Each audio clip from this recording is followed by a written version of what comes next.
6 p.m. Pacific, 9 Eastern. This is like our 34th one of them. I do them every week. I should be able to do it by myself right now. So anyway, I am on the chat, so I'm listening to you guys tell me that you have audio and all that fun stuff. So thank you so much for the updates. So again, like I was saying, we've got Cody Shea on. He's been, I've known about him for the last 5 or so years, and like I was telling him, I kind of thought he was just like this punk kid getting started. He was hand making these boards, and it was just this incredible story since then. It's been, like I said, about 5 years, and now he's got these boards that are shipping all around the world. And so I think a lot of you are going to be able to relate to his story. And plus, if you've never heard of downhill longboarding, it's so cool. It's so fun. It's a thrilling hobby sport. Definitely high thrill. So if you have any questions about that, just go ahead and type them into the chat for Cody, and I'll make sure that it gets popped over to him. So anyway, before we get started, I wanted to tell you a couple things. Let's see. The first thing is that Young Female Entrepreneurs, we've got our first online conference coming up. It's November 15th. I'm very excited about that. It's from 9 to 3 p.m. Pacific, 12 to 6 Eastern, and it's all online, so it's available if you go to yfecon.com. You'll be able to buy a ticket. It's a very low admission price, and it's all, like I said, online. We have speakers, panelists, and we also have networking opportunities, because the big mission behind the online conference is to connect young women together over those 6 or so hours, plus the mixer the night before. We're utilizing Google Hangouts and all sorts of crazy stuff in order to connect you guys with one another. So anyway, again, that's November 15th. The full announcement comes next week when we announce the speakers. As you can see right now, we don't have those listed. So I'm very excited about that. There's going to be a lot more coming up. But again, it's at yfecon.com. Leading up to everything, we've got blogging. There's a blogger week where we're going to be doing all sorts of fun stuff as far as meeting each other over our blogs and the different updates that we've got going on. So there's some opportunities to meet up with one another leading up to the conference too, which is going to be super cool. Really fast before we get started, huge thank you to our media partners that are sharing the Young Female Entrepreneurs live stream, Lioness Magazine and SheOwnsIt.com. Again, who we have on tonight, Cody Shea of 5 Mile Longboards. If you guys aren't familiar with longboarding, downhill skateboarding, I wanted to show you a quick video. And from what I've heard, Cody's got a couple little changes and announcements coming up in his company. So it'll be fun to catch up with him after I show you just, again, a super fast video.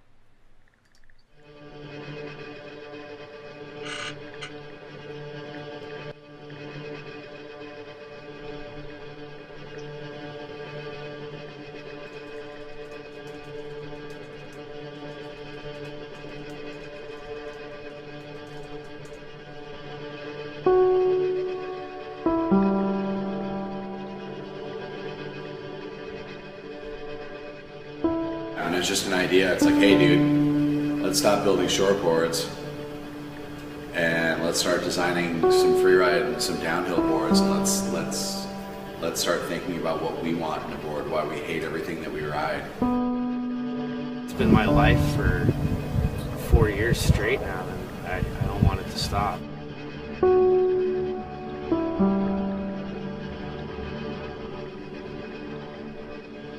It gives me the freedom to do what I want, which is to live free and skate.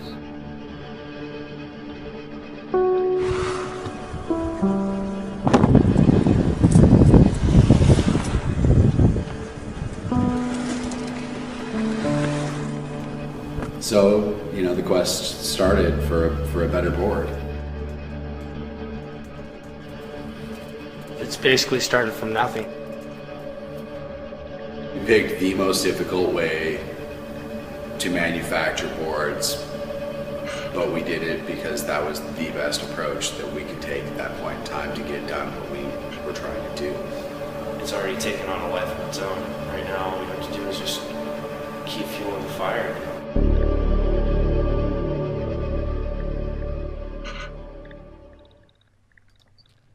So again, Cody Shea of 5 Mile Longboards, he's on right now with us. I'm going to go ahead and introduce him in and let him introduce himself. Cody, thank you so much for being on the live stream and for being patient with all the technical difficulties I had. No problem. So why don't you tell us a little bit about yourself? What is 5 Mile Longboards, and why did you start it? Well, I kind of started it back when I was about 16, and I had just gotten into skateboarding, but I didn't really get into the whole going to the skate parks kind of thing. I was more into going fast, and got introduced to some people, and they showed me this whole underground world that really hadn't been seen by the mainstream yet. And it really excited me, and we always used to skate at this place in Tacoma called the 5 Mile Drive, and at the time, the funny part was I just couldn't afford my own skateboard at the time, so I decided, well, what's the point of buying a skateboard when I could just make one? And that was kind of how it all started. And after that, a couple of my buddies got a hold of them and were like, hey, you should start making these. I was like, hey, why not? And that's kind of how it all started. It started in the garages and at my mom's house, and it continued on to about 3 other shops until we got to where we are now. No, I think that's incredible. Like I was saying at the very beginning, and for all of you that are watching live, this is the Guys' Guest Month, so we usually have young women on the show, but again, Cody's obviously a dude. So at the beginning, I met him, or I know of him through my husband, who's into longboarding, and he brought home this board, like I was saying, that was handmade. So what is it that, how did you take it from the handmade standpoint of the longboard? And I showed a couple of pictures of what the boards actually look like now. It's pretty intense. They went from being a handmade product into a completely manufactured, and you've still been able to keep the essence of what it was that you first started off with. Sure, yeah. Well, when you're making any kind of product, usually you get excited about it and you rush into it and you're like, it doesn't matter. You don't think about the work aspect of it and how much time it'll take of your own time. You're just excited to see your product. So initially, when you're starting to manufacture something on your own, you just really don't care about your own time or your own work. But after a while, it starts to add up, and it starts to really take a toll on your life and on your body, and really just take hold of it. So then you're kind of put into a position of either changing that or changing a whole new work. A whole new job at that point. Yeah, so you're saying that at a certain point you were hand making these boards up until it just wasn't feasible anymore. You were either going to kill yourself or have to figure out a different way to take it. Yeah, well, we still kill ourselves. It's not easy to build your own skateboards, but we took the steps we had to grow under our means necessary, and we sought out to go find some private investors. And it basically started with my good buddy Dan, who's my business partner still. And it was just him and I for a couple of years. He was working with another company called Insect at the time. And that company ended up going under, and Dan was kind of left out in the cold. So he decided to, at that point, hop on board 5 Mile with me and try to restart the company. And that's when we started taking a little more into account what it's going to take to make the products and how we wanted to go about doing it, and profit margins and price points. I mean, that's really the whole thing. It all has to make sense on paper too. Now, Cody, did you go to college? No. Okay. So how did you learn about all this stuff? Because you're not just selling to the consumer directly. This is a wholesale business. You're working with retailers. Correct. About 90% of all of our sales are all wholesale. We do little to no retail, actually. So how did you learn how to do that? Well, it's just being involved in the skateboard community and figuring out the industry that you want to be in and jumping into it with both feet. You have to know people that are in your industry. You got to know who's important and who's going to be able to help you out, who you want to avoid. And really, you got to have just a good vision of what you want to be. I had this vision for this company when I was 16, and now it's finally starting to actually take shape how I actually wanted it to. And how old are you now? I'm 24 now. It's crazy. crazy. Okay, so when we're talking about your vision and the bigger picture, you're starting in your living room, in your home. I don't know where you were making these boards. Yeah. Now, can you give us a picture as to where it is, how big your company has gotten, where your boards are being shipped, that kind of a thing? Well, it's been really tough for us because we're in an industry that's really isn't really mapped out yet. We're in uncharted territory, if you will. We don't know what's going to happen in 3 years. All we know is the market's growing and the market's getting bigger. So we're just kind of utilizing everything we can in order to make sure we don't miss the boat. It's all been promotion-wise. I mean, getting the word out there and getting sales and everything like that. The media has just really driven the whole thing, which isn't really the case in a lot of markets these days. So it's a very unique industry, and if you get in the right way, you can figure it out pretty quick. Well, since you brought up the media, okay, so for those of you that don't know what downhilling is, I'll go ahead and throw up a video that is actually from somebody that you road tripped to Mary Hill with recently. Mary Hill is this beautiful, gorgeous hill that it's kind of like a longboard mecca in our area. And so this is one of the the riders. There's a group of girls that were able to do a free ride. Now, so for the media piece of it, longboarding is a dangerous sport. It's just, I mean, there's no way around it, right? You're going down a hill. You've got as much safety gear on as you possibly can, and there's definitely some pros that are out here doing this stuff. But as far as the media coverage goes, it seems like every once in a while you'll get that kind of negative stuff. Someone has unfortunately died, or someone had a concussion. How, as a company, does that dictate where it is that you're able to expand and how quickly you're able to expand? I mean, as far as objections goes, is safety one of those issues? Yeah, absolutely. We're very community involved up here. We have a huge presence in our community, and whenever anything's brought up about laws and longboarding, we're really involved in it. Just because we utilize it, it's what we do. So I think that's an interesting thing that you just said, the laws, and that you're very involved in the community, because Portland recently had some issues with skateboarding, and I saw a number of companies come forward and really try and push the vote in their favor. And a lot of businesses miss the boat on this so that they don't get involved early enough in legislation. So is that something your company has focused on, or do you actually go to? It's something we've done. We've been to town hall meetings in University Place. We went to the Pierce County district meetings when they were trying to outlaw it in Chambers Bay. We fought them hard and, did it every time. And really, the bottom line with us is just educating people on what we actually can do and how we actually are in a lot more control than people might think if they just saw us skating down the street. I think that's interesting. Now, going back a little bit, so we were talking about some of the retailers and how 90% of your business is wholesale now. Motion Boards Shop, they're young, they're starting a business. How influential has some of those relationships, those early on relationships, been in growing your business? Well, those relationships really are what started the business. I mean, like you said, Motion Board Shop, Jason Clack, who owns it up there, he's basically had our backs from day one. They were the first shop to ever carry our boards.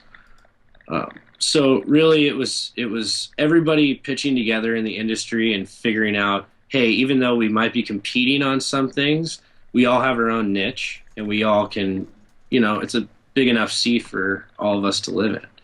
So we end up helping each other out quite a bit, and it's paid off over the years. It really has. Well, let's talk about, as far as the partnerships go and meeting those people that have helped you grow your business. It's not just, you guys are manufacturing the boards, you're designing a board, but there's wheels, there's all sorts of other things that go into the sale of a board.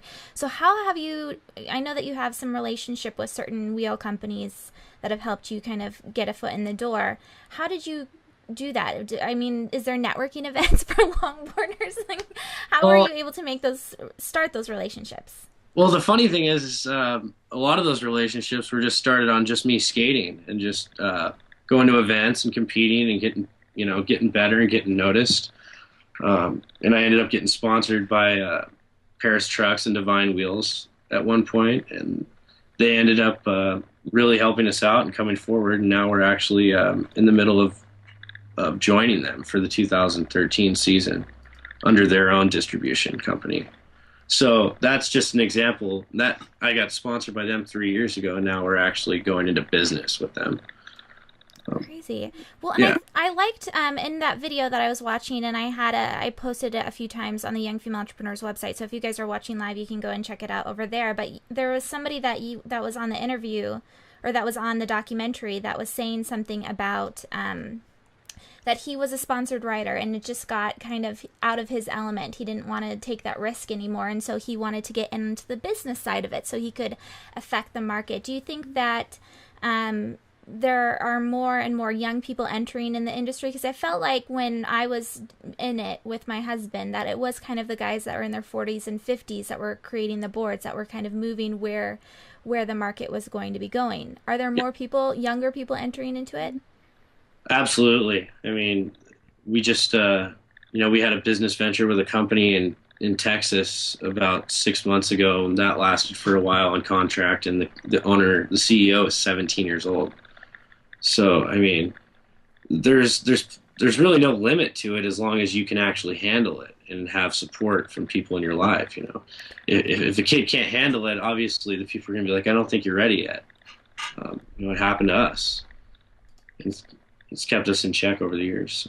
So one of the questions that's coming in from the chat is from at Callie Min on Twitter. She's asking, what's the best or the biggest misconception that you had about being an entrepreneur that became apparent as you progressed within your business? That's a good question. My big misperception was it all seemed pretty easy to me. And I was really wrong. I mean, I didn't have a college education. I literally jumped into it with 2 feet. And over the years, there's not really regrets, but there's things I would definitely do differently. And I learned a lot, but I learned the hard way. And I don't think everybody has to do that. There's plenty of people that are out there around you, when you're starting something like this, that have good advice and have bad advice. And hopefully you can be able to tell the difference. Hopefully you can. So another question that has come in is that at Small Biz Do It Better, she'd like to know what Cody's #1 tip for getting people with a manufacturing, how to get manufacturing going, how you've had, what's your advice, I guess, for people who've had a hard time getting their foot in the door? Well, okay, we had a really hard time getting our foot in the door, and this is part of the big change that's happening with us. When we wanted to design our own boards, our biggest problem was we couldn't find a manufacturer in the world that was willing to actually take us on under a reasonable price point, because we never wanted to build our own boards. We had to, and that was how it all started. And now we're finally getting to a point where the industry has grown within the past 2 years that we're getting offered by other companies to basically build our own product that we're making here. At a reasonable price, and we can drop the overhead of having to pay for all your raw materials and just have it done. And it really just depends on what you want to be. If you want to be a manufacturer, you want to be a manufacturer. But like I said, we never wanted to be. We just ended up there. So now we're actually trying to get out of it. And it really depends on where you want to go. So what you're saying is that you were actually, because you were in the search for, and actually I talked to my husband, Mr. Dono, about that, and that your board is the board that every skater, if it was like their dream, that if they could have a concave here, they could have it, and that's what you were able to produce. And he said that he actually talked to other people about it, and it was too risky for them. It was too much money to have to go out to be able to manufacture something like this. Exactly. And for us, it was like we wouldn't accept failure, and we were building these things for ourselves. We were the ones taking them up to speeds at 60 miles an hour, testing them. So we knew what we wanted in a board, and I think that's what helped sell our product the most is, we are the consumer. We dictate what we want, and if you have a product that other people want, it's all you have to do is push it and find the right places. In order to answer her question, though, about finding your own manufacturing, you just really have to do your research and find out what kind of product you want to sell and find out who's making it. The internet's an amazing tool, but You got to look through it. Well, it's funny that you say that, but that's the last place I feel like people go to is to actually open up Google and do a search. The first thing they'll do is ask someone that's closest to them, and a lot of times those people will say, look it up. That's what I did. Well, yeah, not always though, because it's tough. It is, and I understand why she would ask that question, because you're all in industries that not a lot of people know too. And if you know somebody in that industry, yes, that is the first person I would go to, because that's how we had to do it. Yeah. So, well, let's talk about, because we're almost out of time here. I want to talk about women in the industry. Yeah. You're on a young female entrepreneur show.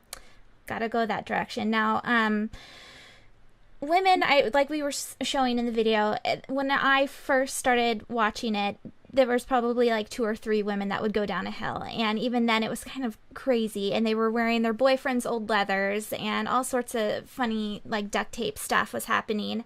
Yeah, it's really changed. Yeah, so as women are going in, I mean, we were watching this video, I mean, they've got cute little outfits on, there's a lot of them on there. There's entire clubs now that have been created based around women in longboarding. So is that going to be changing your marketing or how you do product development, the idea that there is that market there that's growing? Yes, absolutely. And you hit the nail right on the head. I mean, it's really grown in the past year and a half. It's easily tripled in participants. The Berry Hill just had its own free ride just for women. Yeah, it's crazy.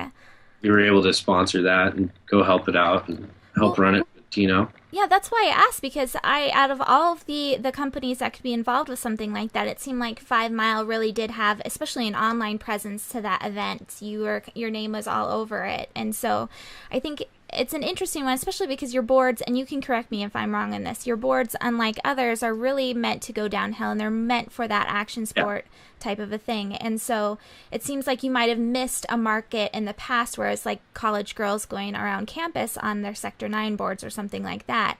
Yeah, well, it's even that's kind of how it started, but it's even way surpassed that now, because now we're seeing the girls right up there with the guys as far as, racing and hitting hills. It's remarkable. Let's talk about the actual team then, because looking through the pictures, I know I understand you're going through an evolution in your company, but your team originally had a bunch of dudes. It was just, see the videos, even I think you might have 1 or 2 sponsored girls, and I could be totally wrong with this. Are you looking at bringing more girls on both your, as on the team, the core inside team, and also in the sponsored area? Yeah, absolutely. I mean, we have one right now, and we've had another one in the past, and with us, it's not just like we want to go get a girl rider. It's really like, sex has nothing to do with it at all. It's just a matter of, does this person fit into our team, and can the whole team get along with that person? And with us, it's more of like a family. So it's not just you're going to come ride for me because I like your skating. It's more, you're going to come ride for me because we like your personality and we like you around. It's pretty much as simple as that. Okay, so let's talk about then, because sponsored riders is a big part of the skate industry and how you're able to get the word out. Because if you fall in love with a skater and they're doing awesome, they're winning, they're getting up on podium, then your board is the one that they're riding. That's obviously going to help sell some boards, especially to those that are younger, just getting into the sport. But apart from the sponsored rider piece, you also have some really interesting marketing components that you did. You started off with, Shane said that he found out about 5 Mile by a MySpace request to go to like some kind of band, like an event that you guys were throwing that was showcasing 5 Mile, and it was kind of like a party environment. So can you tell us a little bit about the fun events and the different ways that you've been able to market your company? Sure. I mean, our initial concept was maybe we can just get people in town to notice us, and then we can grow from there. The funny thing was, it happened the exact opposite. We got known around the world, and then we got known around town. Yeah. And I mean, we just, at that time, we wanted to be involved with anything we could that could get exposure to the kind of crowds that we were looking for, which is young, really anybody. So we would go to, the Seattle Hemp Fest. We would go to Bumper Shoot. We would go to all these fairs, and we'd just set up a booth and show our boards, and that's kind of how it all started. And then from there, it's just now it's pretty much just strictly skate events, because that's all we have time for now. Yeah, so, all right, so time and the video stuff. Because that, I mean, the documentary was so smart. Smart on so many different levels. It gave the people that are interested in buying your boards that perspective as to what kind of company you're buying into, the lifestyle that you're buying into. And also it gave the retailers kind of behind the scenes look, thinking, these guys are serious.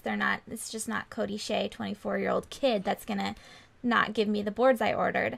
Right. So how did you learn how to do video, and why? Literally everything I've done, I've pretty much taught myself and then learned as I've gone along. But I taught myself how to use a video camera. I mean, the main thing I needed help on was editing, so I went to the Seattle Film Institute and I took a class for a couple quarters on video editing. It helped me tremendously.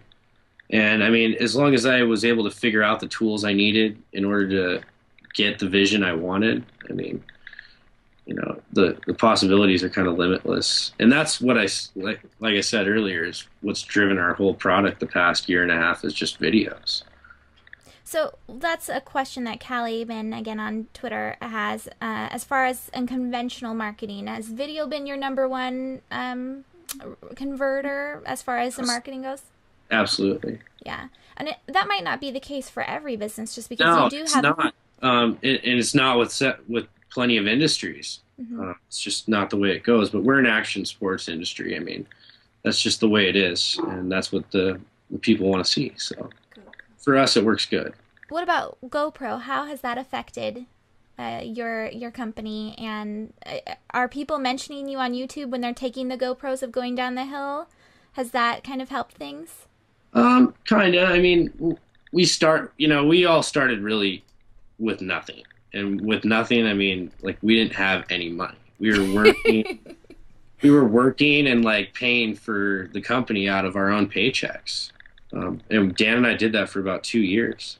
And, we got a GoPro and we used the hell out of it for about a year. And then, we got into the digital SLRs, and now we're just completely almost 100% digital SLR. That's all we use.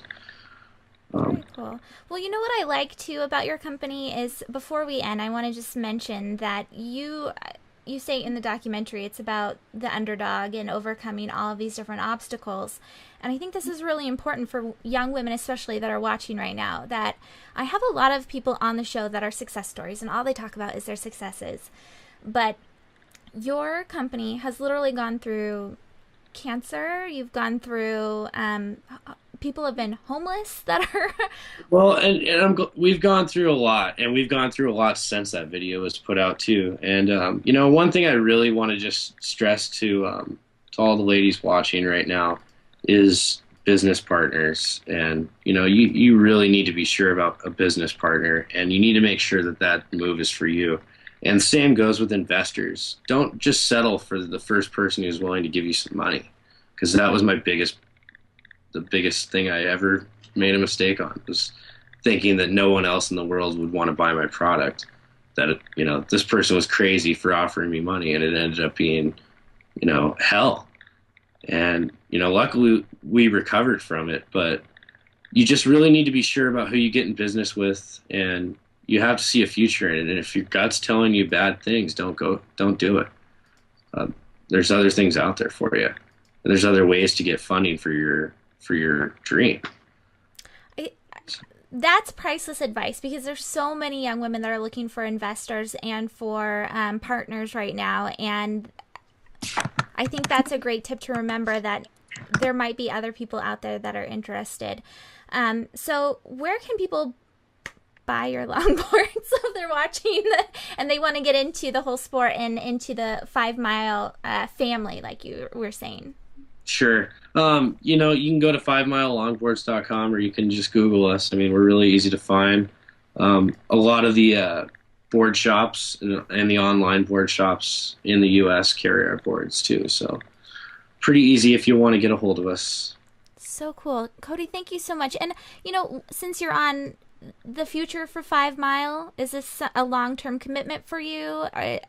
Yeah, this is it for me, really. I mean, I have other avenues, that I want to do eventually with 5 Mile, but you know, we've been through so much hell with the company that I just can't let it go.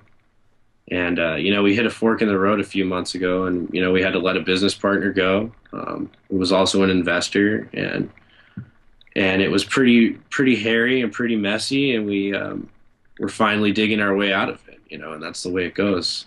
And like I said, we're actually joining forces with a company in California, and we're going to be an in-house brand with them. And wow, you know, basically the way I look at it is we made it. I mean, we don't have to go out and find global distribution anymore. It's already there with this company. So somebody's out there that believes in what you have, and that's the point. There's always someone out there that believes in it. And if you have a product that people like, it will succeed. You just got to believe in it and don't give up on it.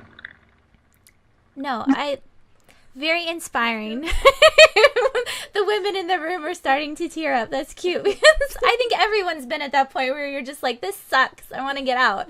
It does. Like I have days like that all the time, and that's just, you know, that comes and goes. You know, somebody said to us a couple of years ago, they said, it's like your guys' motto is one step forward and 2 steps back, you know. I think that's how it is for a lot of people. You know, it is, but as long as you see a light at the end of the tunnel, just keep going, and you'll get there. All right, so Cody, where can people find you on Facebook? Just Cody Shea. Perfect.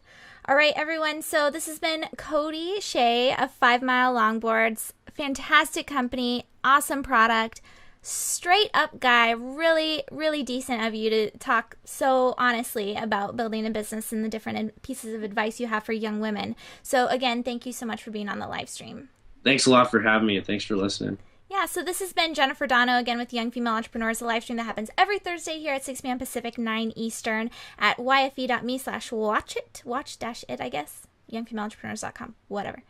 You can watch the replay of this on iTunes and on youngfemaleentrepreneurs.com and on YouTube. Try your hardest to go to yfecon.com this weekend and make sure that you sign up to go to the online conference, because it's going to be a lot of fun. It's going to be fantastic to meet our peers that are across the United States and talk more about the really sucky parts about building a business and also the good parts. So again, thank you so much for watching tonight, and a huge thank you to Cody Shea. Hopefully I'll see you back here next Thursday at 6 p.m. Pacific, 9 Eastern.